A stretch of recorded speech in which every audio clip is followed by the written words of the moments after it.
नमस्कार। धनु राशि पर विश्लेषण किया जाएगा ग्रहों का अगले 5-7 मिनट में, और ये करना इसलिए अधिक आवश्यक है क्योंकि वर्तमान समय में जो ग्रहों की स्थिति बनी है उस समूची स्थिति को धनु राशि के जातकों को अवगत कराना उस पोजीशन से बहुत आवश्यक है। क्योंकि नंबर 1, अभी अगले ही कुछ दिनों में बड़े बड़े परिवर्तन धनु राशि पर होने जा रहे हैं। अब उन जितने भी ग्रहों के विश्लेषण होंगे वो आपके सामने खास तौर से उनको बताऊंगा जो आपके लिए पॉजिटिव नहीं है। जो सकारात्मक है वो तो लाभ देगा ही देगा, हानिकारक कौन सा है, उसके क्या क्या साइड इफेक्ट हैं, किस किस भाव से संबंधित कौन सा हाउस डिप्रेस्ड है या कौन सा डिप्रेस्ड प्लेनेट आपके लिए नेगेटिव इफेक्ट्स दे रहा है, अगले कुछ समय पर उसको विशेष रूप से चर्चा करना आवश्यक है। देखिए, आपकी राशि पर अभी नंबर 1 पंचम भाव पर मंगल आएगा, 12 जुलाई तक रहेगा।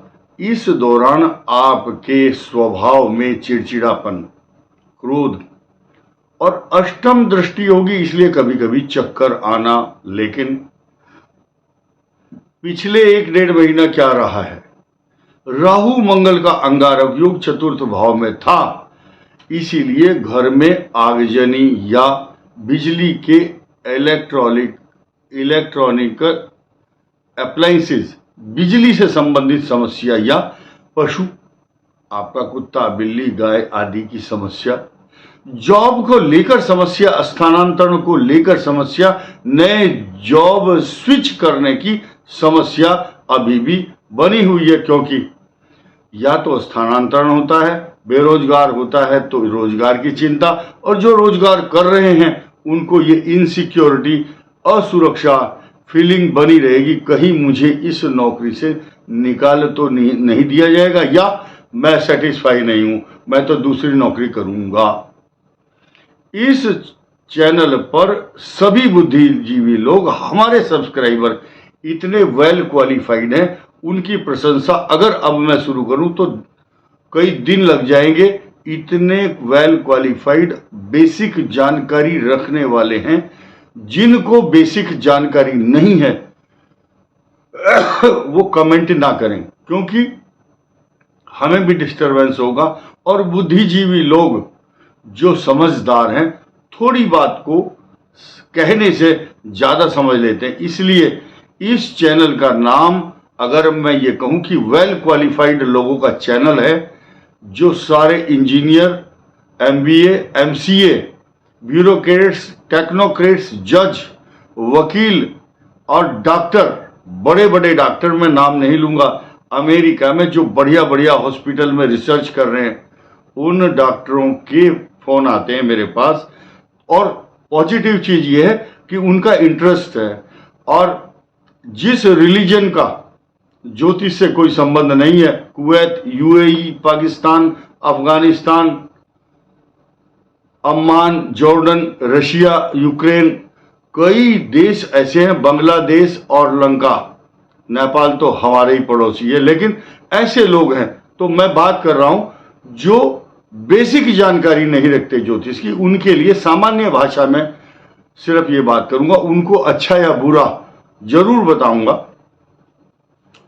तो पंचम भाव में जो मंगल है उसका क्रोध का इंपैक्ट और चक्कर आना बना रहेगा 12 जुलाई तक। अब जो राहु मंगल का इंपैक्ट चल रहा था, माता, मित्र, मकान, सवारी, पशु, बिजली से संबंधित समस्याएं, किसी की मशीन, टीवी या MCB जो ट्रिप कर जाती है, बिजली का मेन स्विच, वहां पर शॉर्ट सर्किट होना, आप ये देखेंगे कि मंगल का जो प्रभाव था, और मंगल इस वर्ष का मंत्री है, राजा है, राजा। यही कारण है शुरू के दिन वीडियो में जब ये संवत स्टार्ट हुआ, हमने बताया था अग्निकांड बहुत होंगे। मंगल इस देश का, इस वर्ष का प्रतिनिधित्व करता है, शनि मंत्री है, आगजनी अधिक हो रही है राजस्थान से लेकर उत्तराखंड तक, और मद्रास, पुणे, आंध्रा से लेकर के जम्मू तक, हिमाचल से लेकर के और देश के दूर दराज में जो केरल प्रदेश है या गुजरात है या उड़ीसा है, वेस्ट बंगाल है, हर जगह आगजनी की घटनाएं हो रही हैं। रेल दुर्घटना तथा विमान दुर्घटनाएं, तूफान, ये सब हम बता चुके हैं साल के पहले दिन वीडियो में। अब धनु राशि की रक्षा करनी है हमें। चतुर्थ भाव में केतु और राहु,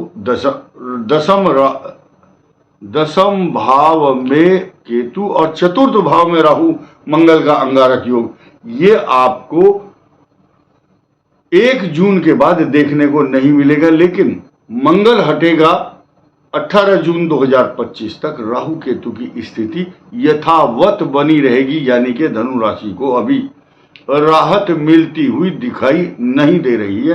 प्लस पॉइंट क्या है आपके लिए, अगले साल जब मिथुन राशि में बृहस्पति प्रवेश करेंगे तब तो लाभ मिलेगा ही, इसमें कोई संदेह नहीं। प्लस पॉइंट की बात कर रहा था मैं, धनु राशि के तीसरे भाव में मूल त्रिकोण राशि में शश योग बना करके शनि चल रहा है, और शनि का परिवर्तन बहुत जल्दी ही अगले साल मार्च 2025 में हो जाएगा। परंतु अभी 29 जून से 15 नवंबर तक जब शनि वक्री होगा तो आपके फाइनेंशियल मैटर बहुत कुछ सुलझते हुए नजर आएंगे।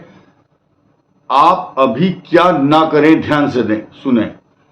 कोई भी निर्माण कार्य अभी स्थगित रखें, लोन ना लें बैंक से, अपनी माता का विशेष ध्यान रखें। आग जनी अगर होती है बिजली से संबंधित, उसका ध्यान रखें। कोई भी रिस्क वाला काम ना करें कि पंखा और बिजली या एसी चलते हुए छोड़ करके आप दरवाजा बंद करें और घर से बाहर चले जाएं। रिस्क ये है। सावधानियां क्या करना चाहिए, देखिए ऐसे स्थिति में मकान से संबंधित समस्याएं, चाहे दीमक होना, चूहे आना घर में, या छोटी छोटी चीजें हैं, इन पर हम समय बर्बाद नहीं करेंगे। आपको ध्यान देना है बृहस्पति की शांति के लिए विष्णु सहस्त्रनाम स्तोत्र के साथ साथ बृहस्पतिवार के दिन थोड़ी सी पीली रंग की चने की दाल धो करके चने की दाल बोलिए।